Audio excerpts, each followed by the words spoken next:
Hey everybody out there in rock and roll land, this is Joe Milliken, author of the Benjamin Orr biography, Let's Go, Benjamin Orr, The Cars. Let's go! And you're listening to Joe K on Play That Rock and Roll. Awesome podcast, check it out. Let's go!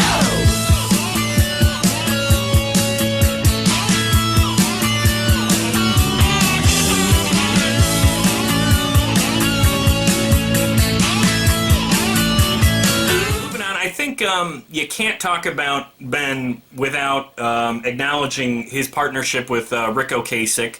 And what I learned and found to be very interesting in your book was the fact that Ben and Ric worked together and had that songwriting musical partnership for years before the Cars got started, going back to like the was it the late 60s, early 70s, and you know, they had sort of, you know, up and down middling success. It never really took off nationally. Can you tell us a little bit about that partnership they had before the Cars? I tell you, they toiled in poverty for a long time before. Success did not come easily for them.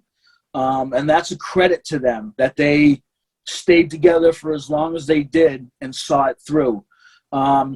Although Ric is not originally from the Cleveland area, he's originally from Baltimore. When he was young, his family moved to the Cleveland area, I think Columbus, Ohio. And so Ric was playing in local bands, and so was Ben in the same area. So they were in kind of competing bands, and they knew who each other was, but they hadn't really connected yet. And eventually, when they did connect, the story goes that they were at a party, and they ended up in the basement of this house, and there were some instruments sitting there, and Ben picked up an acoustic guitar and sang a Beatles song to Ric. And Ric is quoted as saying that it was the most beautiful voice he had ever heard in his life. And right then and there, they decided to drop whatever else they were doing as far as music and bands go and form a partnership right then. And that's what they did. And I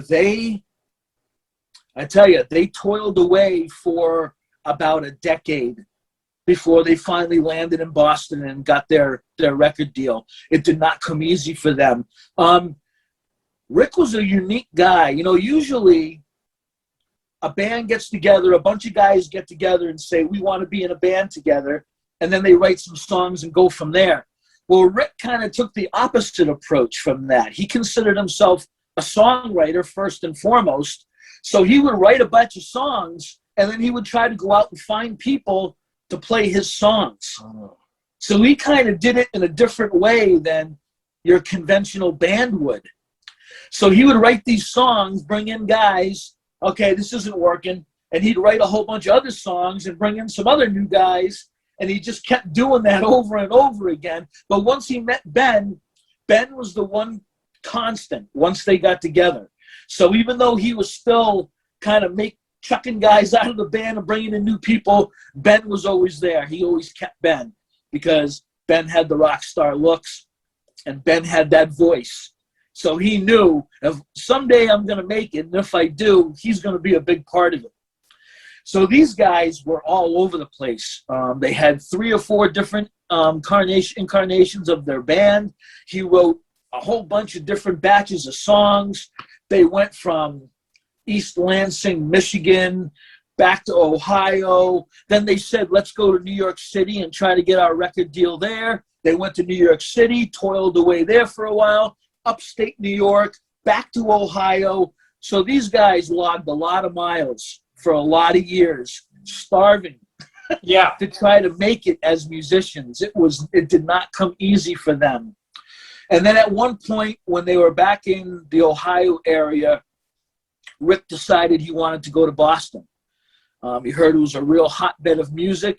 Can get a lot of gigs in that city because it's a college town. Oh, yeah. So there's a lot of colleges and a lot of clubs and cafes and young people, and the drinking age was still 18, so you could get gigs all over the place.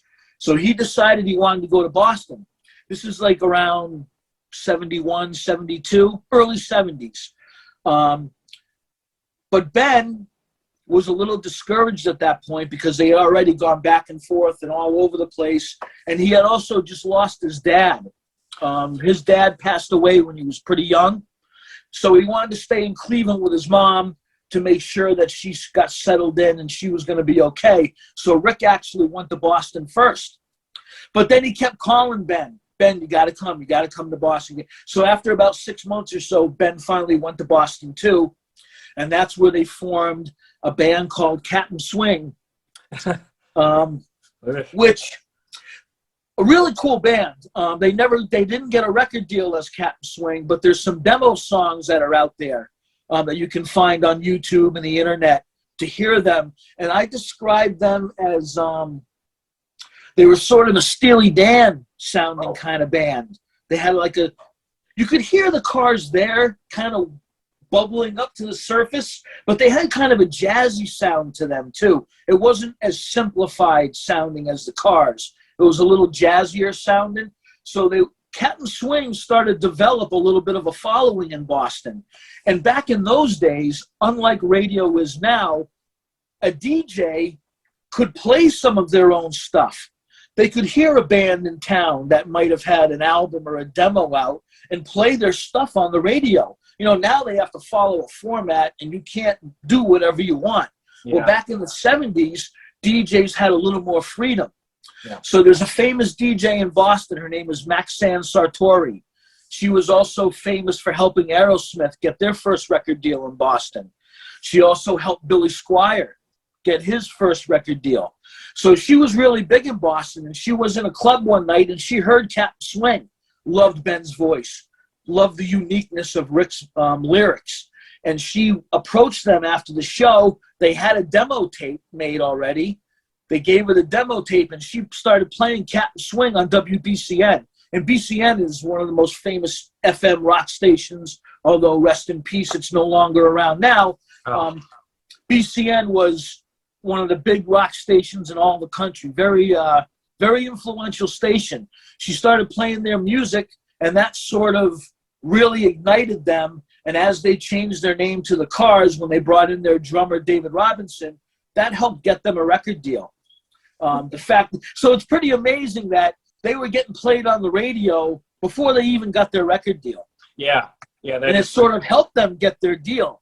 It's not like that anymore, unfortunately. Yeah, I've read a couple of rock bios that seem to put and it's very foreign to me because I didn't grow up in that era, but where a big focus is this DJ specifically believed in the band and played the records, and that literally is what got them in the door.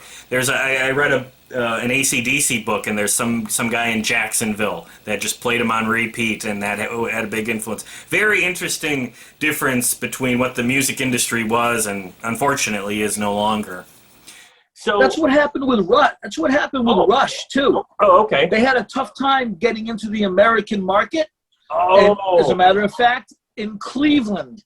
Oh, an FM DJ in Cleveland heard their song "Working Man" on their first album and said, "Working Man, that's a perfect song for Cleveland. Working Man's Town." Started playing it on the air, and that sort of helped Rush start getting their name in the States and helped break them out in America. Wow. So you're right, DJs really helped bands out a lot back in the day. So different than it is now, but...